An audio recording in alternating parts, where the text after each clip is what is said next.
وعلیکم ورحمۃ اللہ وبرکاتہ۔ الحمد للہ رب العالمین والعاقبۃ للمتقین والصلاة والسلام علی سید المرسلین، اما بعد فاعوذ باللہ من الشیطان الرجیم، بسم اللہ الرحمن الرحیم۔ کل نفس ذائقۃ الموت، ہر ذی وقار چیز کو موت کا ذائقہ چکھنا ہے۔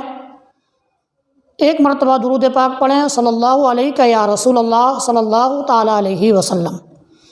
آج کا ہمارا موضوع ہے میت کو نہلانا۔ میت کو غسل کس طریقے سے دینا چاہیے، غسل کا طریقہ کیا ہے، غسل کس طرح ہونا چاہیے اور غسل کس کو دینا چاہیے، تو آج ہمارا یہ چھوٹا سا موضوع رہے گا، میت کو غسل دینے کا طریقہ۔ تو میت کو جب غسل دیا جائے تو میت کو نہلانا فرض کفایہ ہے۔ پہلے یہ سمجھے کہ میت کو نہلانا فرض کفایہ ہے۔ اگر بستی کے اندر کسی ایک نے بھی نہلا دیا تو فرض ادا ہو گیا، اور اگر کسی نے نہیں نہلایا تو فرض ادا نہیں ہوا۔ تو میت کو نہلانا فرض کفایہ ہے۔ بعض لوگوں نے غسل دے دیا تو سب کی طرف سے فرض ادا ہو گیا۔ اگر کسی نے غسل نہیں دیا تو سب گناہ گار ٹھہریں گے، عالمگیری۔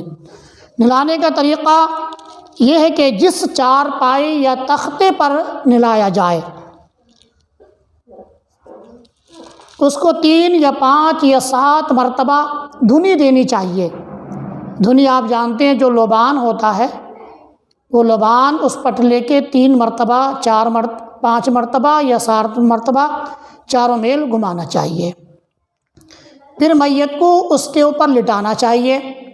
میت کو لٹانے کے بعد میت کے شریر کے اوپر جو کپڑے ہوتے ہیں تو کپڑے نکالنے کے وقت ایک موٹی سی چادر لیں اور میت کے ناف سے لے کے ٹخنوں تک ڈال دیں، پھر اس کے کپڑے نکالیں تاکہ ان کا جو سطر ہے وہ چھپا رہے۔ عزیزان ملت اسلامیہ، پھر اس کے بعد میت کو نہلائیں۔ نہلانے کا طریقہ یہ ہے، کپڑے نکالنے کے بعد اب انہیں استنجا کی جگہ ڈھیلے لگائیں، استنجے کی جگہ اور پخانے کی جگہ ڈھیلے لگائیں۔ لگانے کے بعد جب وہاں سے فارغ ہو جائیں، اس کے بعد جیسے نماز کا وضو کرتے ہیں تو میت کے وضو میں کچھ فرق ہے۔ فرق یہ ہے کہ جب میت کو وضو کراتے ہیں تو ہاتھ نہیں دھوتے ہیں پہلے، بلکہ چہرہ دھوتے ہیں، پھر اس کے بعد دونوں ہاتھ دھوتے ہیں کونیوں سمیت، اس کے بعد چوتھائی سر کا مسح کرتے ہیں، اس کے بعد ٹخنوں سمیت پیر دھوتے ہیں۔ پیر دھونے کے بعد اگر میت کو وضو کراتے سمے آپ کے پاس روئی ہے تو روئی کو پانی میں بھگو کر کے ان کے ہونٹوں پر لگائیں 3 مرتبہ، 3 مرتبہ ناک میں لگائیں، ناکوں کے سوراخ میں لگائیں، پانی نہ ڈالیں تاکہ اس سے جو نجاست ہو وہ صفا ہو جائے۔ پھر اس کے بعد اب میت کو ہم نہلا رہے ہیں۔ پہلے 3 مرتبہ سیدھے کاندھے کی طرف پانی ڈالیں، پانی اتنا ڈالیں کہ آدھا شریر بالکل تر ہو جائے، پانی نیچے پہنچ جائے۔ تیسری مرتبہ بائیں کاندھے کی طرف پانی ڈالیں، پانی اس طریقے سے ڈالیں کہ ادھر کا کاندھا بھی آدھا شریر بالکل تر ہو جائے۔ اس کے بعد پانی سر سے ڈالیں پورے شریر پر، اس طریقے سے کہ کہیں بھی ایک بال برابر بھی سوکھا نہ رہے۔ اس طریقے سے میت کا غسل مکمل ہو جاتا ہے۔ تو عزیزان ملت اسلامیہ، غسل دینے کے بعد پیچھے سے پیٹھ پر سہارا لگا کر کے 1 یا 2 آدمی بٹھائیں اور ہلکا سا پیٹ پر سہارا دیں، ہلکا سا پیٹ کو سہلائیں۔ سہلانے کے بعد اگر کوئی نجاست نکلے یا کوئی گندگی نکلے تو اس کو دھو دیں۔